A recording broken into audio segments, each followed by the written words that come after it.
I mean, it's just hard with the internet because you hear a fucking track before it hits the club online. I don't Yeah. know. Everything's so quick nowadays, but yeah, we won't get into that anyway. At this point, you started now. Did your setup change Oh, due to yes. your changing interests in music? It wasn't the interest in music that changed it. It was moving locations and Hmm. having access to certain technicalities.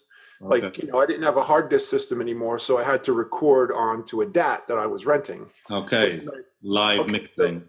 yep. So I had, 2-track master out of my mix desk, Yeah. and everything else was either had to be sequenced or played off the desk or on the machine or Thank turning things goodness up and for down. that, man.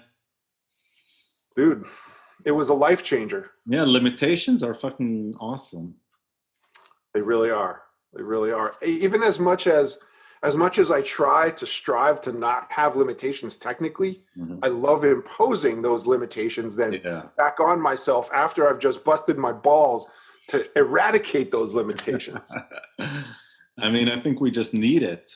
We just need it Yeah. to Yeah. contain the creativity a bit, give some boundaries. So at this point, okay, you're now more into I'm the about, I would say that if I started at like 0% improv to where I'm at now, which is like probably like 90 to 95%, hmm now I'm right about like nearing the halfway point, hmm maybe a little more. Like it's just about even, and it's starting to edge up. yeah, yeah. And I remember a story you told me of one of the things that caused you to edge that up a bit. You playing a rave and some technical fuck ups. So oh yeah, yeah, how about you like tell about basically that? first prime time spot, you know, big rave party, 1,500 people. I have like the 4:30, quarter to 5 kind of prime time mid rave spot. Everything was laid out on the MPC 60, and I had the 909, but the 909 patterns were Should have pre-programmed brought at your big dad. banks. What? You should have brought your dad. Oh, heck no, heck no.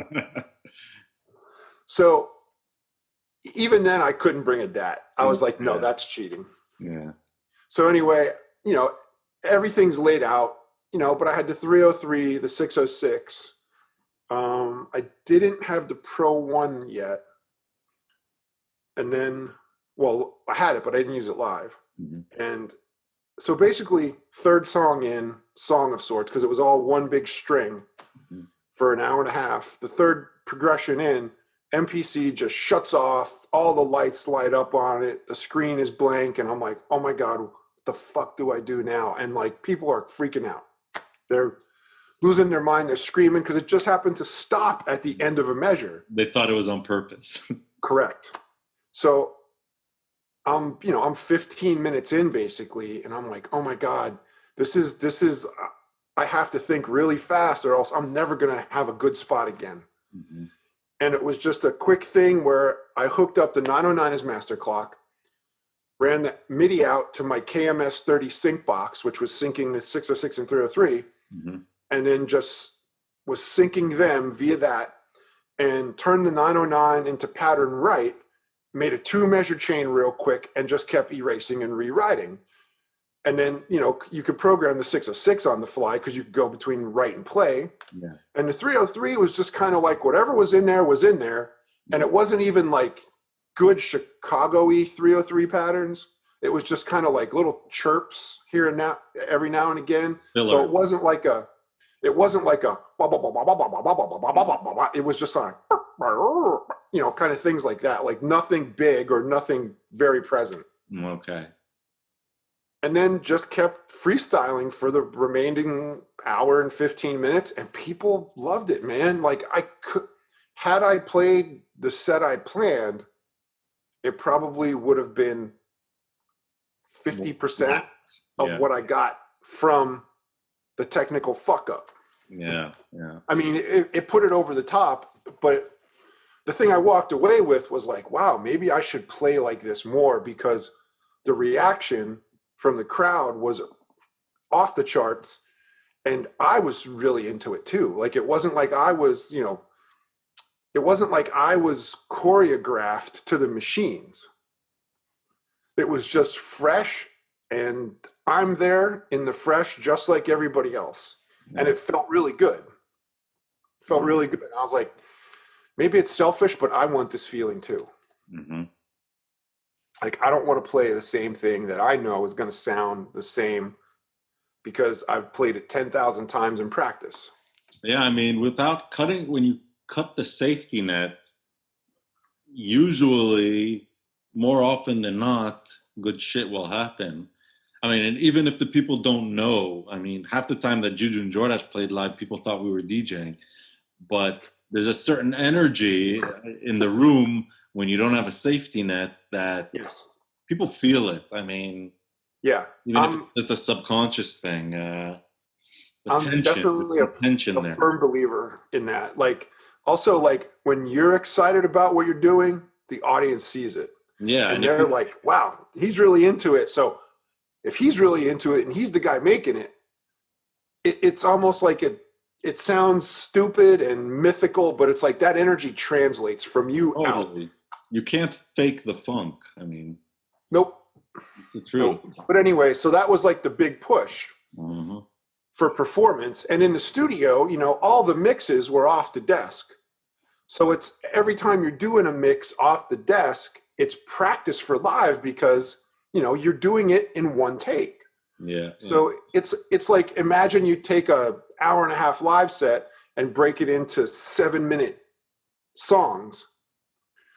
And that's what you're doing for 7 minutes to get a good take in the studio, but you have an unlimited amount of time to get that take right. Mm-hmm. Whereas with live, you have literally 7 minutes to get 7 minutes of good music. Yeah. Yeah. It's Otherwise, stressful, but it's fucking it fun. is stressful. Yeah. It is stressful, but it's fun. It's really fun. And yeah, and how do you bring that energy back into the studio? Because I know that you still very often, more than not, I think, record to 2-track and do live mixing. Yeah. I mean, you're way more purist about that shit than I am. I'm too lazy to do that because for me, as I mentioned to you before, it's hard for me to recreate that tension of not having a safety net when there's no crowd in front of me. For me, it's easier to be on point when there's an audience. But I know you can. I mean, you have the patience to do more than one take if needed, and I get so like bummed out if my take is bad, like just for like, you know, if there's like 10 seconds that suck and I know it, it's like it ruins the whole take for me. Like, what do you attribute that to? Your ability to just do it in the studio, sweating, recording? I know, like, I can imagine how you are. Like, I've seen your live streams. When if I do a mix, like usually there's just kind of a point where like, okay, there's more than enough parts. Everything sounds good. The EQs are right. Levels are right. Time to print this shit. And if I'm really lazy, I just do it to 2-track. Mm-hmm. Because in my mind, that's the lazy way. If I was really smart, since I spent all this time wiring and getting everything, 24 in and out, like syncable, perfect, what I should do every time is record everything singularly, but record it in one take. Yeah. So it's like the best of all worlds. And I record, if I do that, sometimes I also simultaneously record a 2-track as well. Yeah, that's smart. I mean, so I have all the individuals and the 2-track of that take and structured directly off the desk or the machines. And do you feel like knowing that you have the multi-track makes you play not all the good? time. Not all the time. Yeah, no, I know. But when you do, that's the best case scenario. Yeah, when you do the which complete, is a small percentage, the complete package, do you feel like there's less intensity to your take? No, because luckily I have a goldfish brain. Luckily I have a goldfish brain, and I forget everything I do. Oh, okay. I'm just like, oh, time for a take. Yeah, I need a lot of this to reach that point, unfortunately. I'm usually so hyper focused on things that I forget that, oh yeah, I did record the individual tracks, because I'm just so used to having Yeah. like, all right, 2 tracks, hit record, let's go. Let's Okay, get I'm this song gonna done. emphasize to my Patreon people that I've been talking to you all about the multi-tracking, my jams, blah blah blah, but ultimately, I do believe that the best way to get the best musical results, maybe not the perfect mix in the world, but the best results is straight to 2-track. Like, spend a lot of time before that preparing everything, but Yes. straight to 2-track, straight to Yeah. fucking 2-track, because then you get the natural flow, and Yes. it's honest. It's an honest bounce, it's an honest Yes. piece of music. Yeah. And I you can completely agree with hardly that. ever recreate that feeling if you're not doing it live. It's very hard. Even when I do overdubs and add extras, it's usually over a music bed that's like anywhere between, like 50 to 90% done, Yeah, yeah. which makes it a little harder to make it fit mix wise and structure wise, because you don't have the option of rearranging or editing. But you did a But brilliant job, for example. Shawn and I did a EP together last year around March, and we recorded it in Amsterdam, and then Shawn mixed it in his studio in Pittsburgh, did a live kind of mix to it, and he just totally brought life. I mean, the recording was kind of dead when it left Amsterdam, and yeah, I don't know exactly what you did, but you really breathed life back into it. thanks. Yeah, Thanks. an That was a example. fun project to do, because it wasn't so locked tight to a specific thing. No, And it's impossible with 2 of us in the same room to be specific. yeah, yeah. You come back 10 minutes later, it's a different song. Yeah. So anyway, so nowadays, I mean, everybody, I'm gonna probably do a little intro video before the interview talking about Shawn, but in case I leave this out, everybody should check his Patreon, because it's a view into his world, basically, into his studio. And every time I see videos from there, it's either a dope ass patch on his new growing modular system, which was always skeptical about, but Shawn has turned me around about the possibilities, and how you don't have to be. You don't have to let the modular system rule you. You can rule it, and use it to your own advantage, and not let it lock you into what we see on Instagram every day from most modular users, which really must be painful for you to watch, because it gives a bad name to modular synthesis. I try, and every time I'm scrolling through and it's like the sponsored post, then after Mhm. your new stuff that your people you actually are friends with, I Yeah. always scroll through and it's like, okay, as a person standing in front of a modular system, let me turn the audio on and see how long it lasts. And it's usually max of like 5 to 7 seconds. And I'm like, okay, I don't need to see anymore. Just Yeah. keep scrolling up. Another one. Let me give this guy a try. That's how I learned Nope. about that shit. Yeah. I mean, it's the modular just made the the tendency people have to be reliant upon technicality much more intense, Mm-hmm. as opposed to hardware, which was a little less on technicality, because you were limited, so it was a little bit more human. Mm-hmm. So you had to And less sequencers, and less self-generative. yeah, yeah. I'm not really big on the self-generative academic, logic and things like that. Like How do you use your system? I use it I think of it as I've cut up all of my favorite synths and put them in a big box. Mm-hmm. And I can pick and choose the parts I want to use from each one. That's how I look at it. And does it usually, do you also use it a lot for like processing other synths and things? Sometimes on the album, I used it a couple times for that. I ran some stuff through the filters and sequenced the filter changes and the resonance and, things like that. I'm starting to explore that more because it is a great processor of sorts. I mean, that's my dream one day.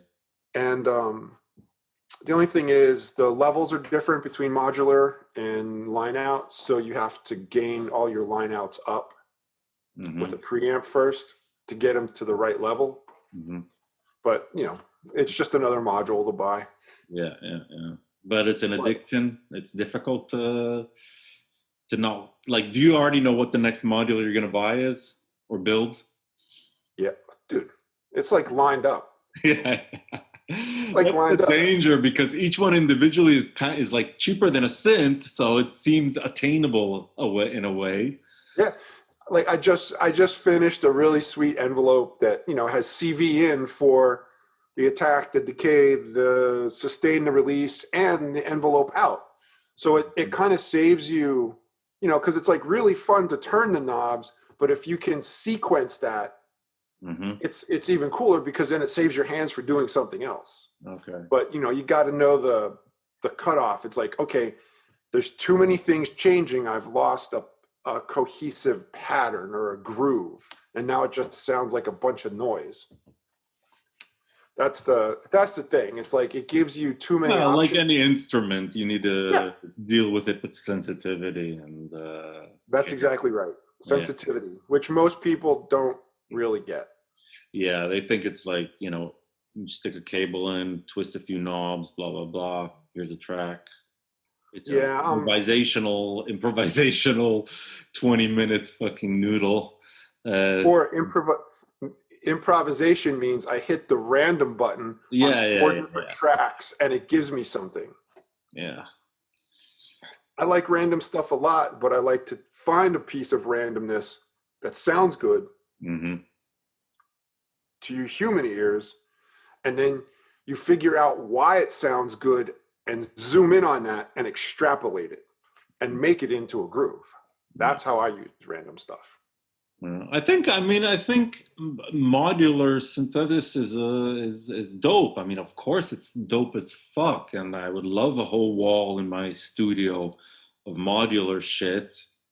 But it's dangerous too. I mean, very.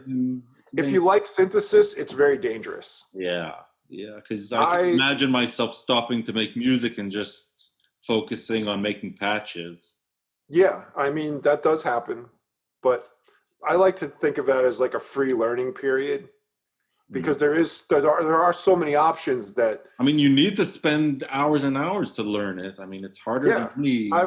I've also sort of focused my whole stuff on more like all the things that I always wanted with hardwired synths that I couldn't get or could get, but only in like I want this feature from this synth, this feature from this one, but I want it all in one thing. Yeah, it's like the golden age of that now. There's so many modules that are exactly what we've been dying for 30 years that did not exist.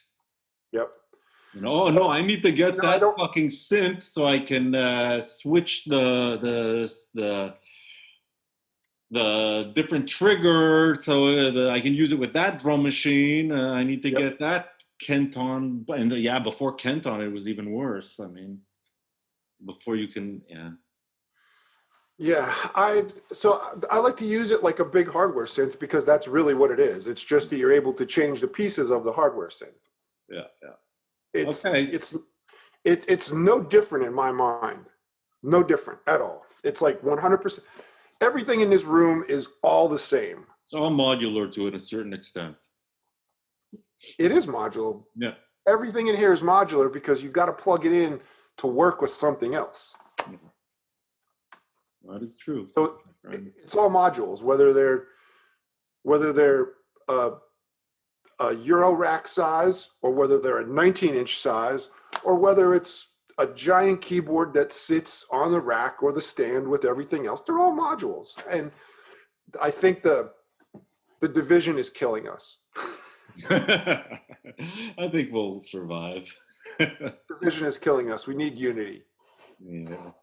So I want to just end, if you have any, I mean, of course, you've spent thousands and thousands of hours making studio music in the studio, playing live in front of people in different types of situations, small clubs, huge warehouses, blah, blah, blah.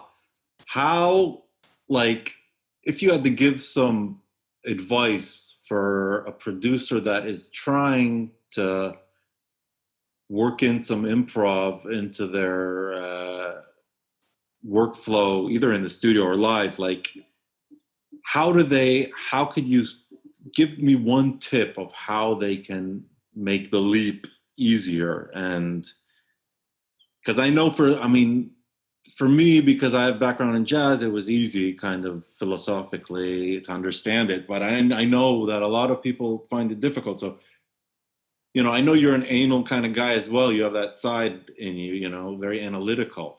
So give me some little tidbit from your 30-year experience of.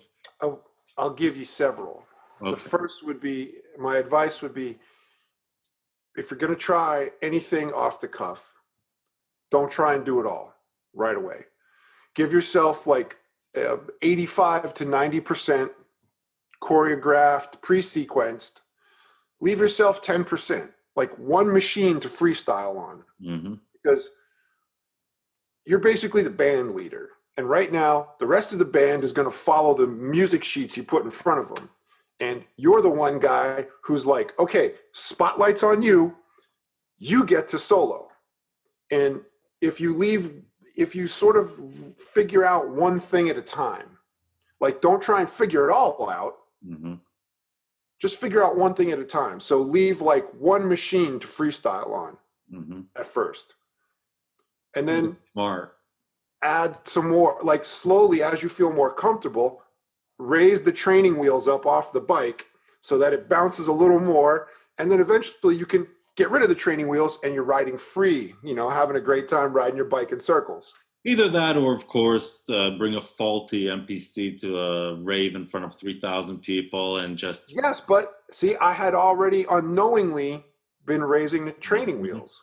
Yeah. That was the thing. Like, I didn't understand that. I just thought it was goofing around. Yeah.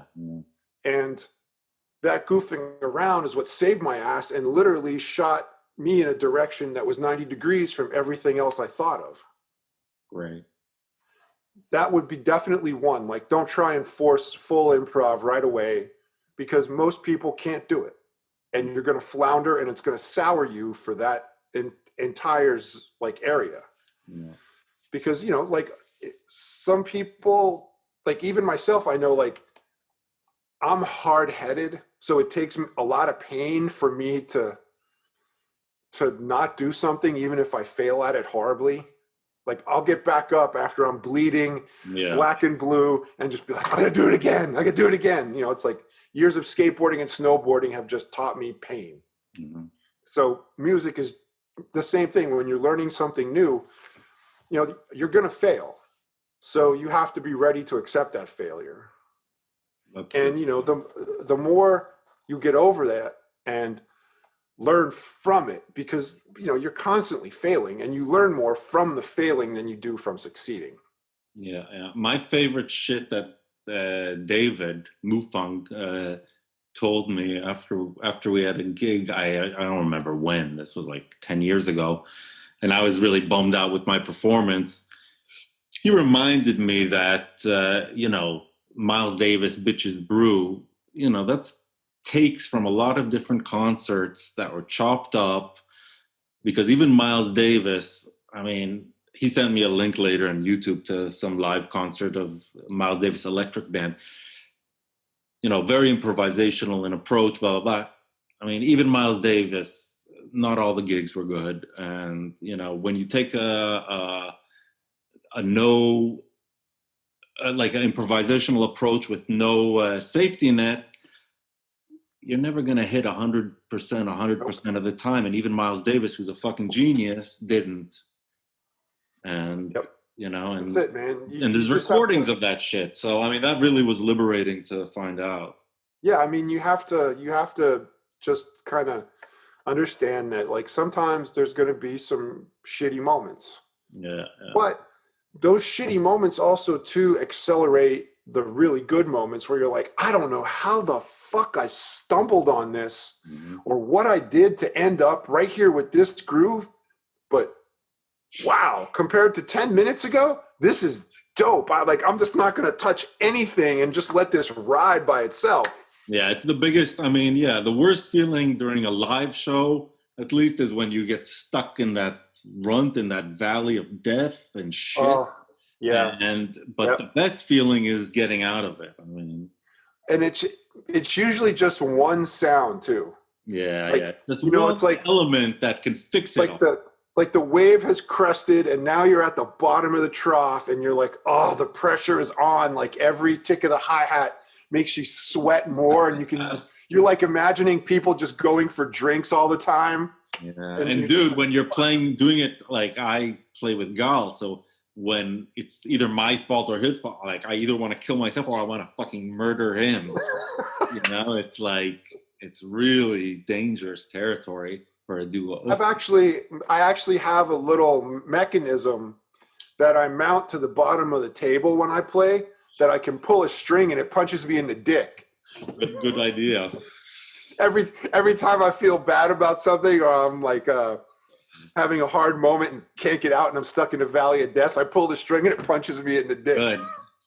Jeez. When it's with Magic Mount High, when it was with Gal and David, I just go under the table and roll myself a joint for 5 minutes because I just can't take it. I can't bring myself to touch anything.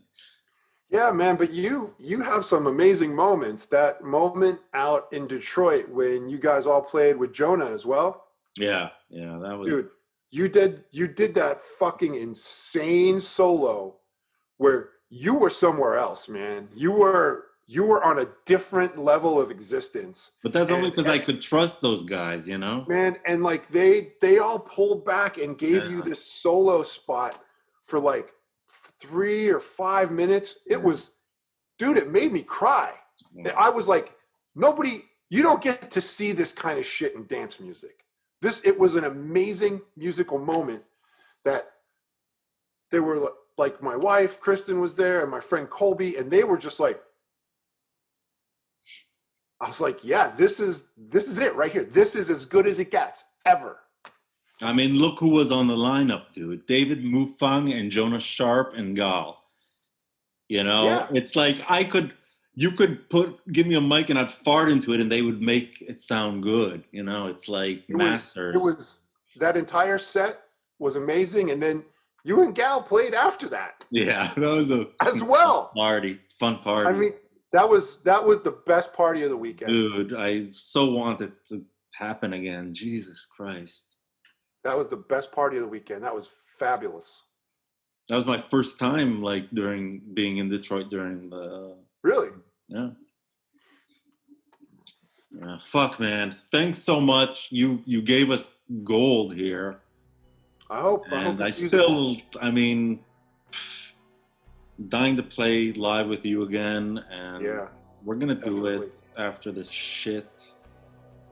And and I'm gonna talk now to the people watching this, and just please go out and buy Shawn's new album, or at the very least listen to it and consider buying it, because I really think it's a special album. It's an album, you know, it's a good album, and that's it's not just a collection of 12 inches. Yeah, exactly. It's a super rare thing these days, and I'm a cynical motherfucker, and I could not, find any faults. So, and check out Shawn's Patreon, because it's just, you get an unadulterated look into his musical mind. in an honest fashion, and that's unavailable anywhere else. I mean, Yeah, I try to do some technical stuff, but a lot of it is idea based too. Like, okay, so how do you know even when when a you do a song's done? technical video, and I do not enjoy technical videos, but when you do a technical video, it's just interesting, even for the layman. You know, Well, it's because I'm kind of like a clown. no, you're a good teacher. You're just a good fucking teacher, and we'll leave it at that. So, I'm looking forward to seeing you soon. Hopefully Indeed, within man. a It's been year. way too long. Hopefully within a year. I sure hope so. And yeah, thanks a lot, man. And we're gonna Absolutely. talk again. Anytime, man.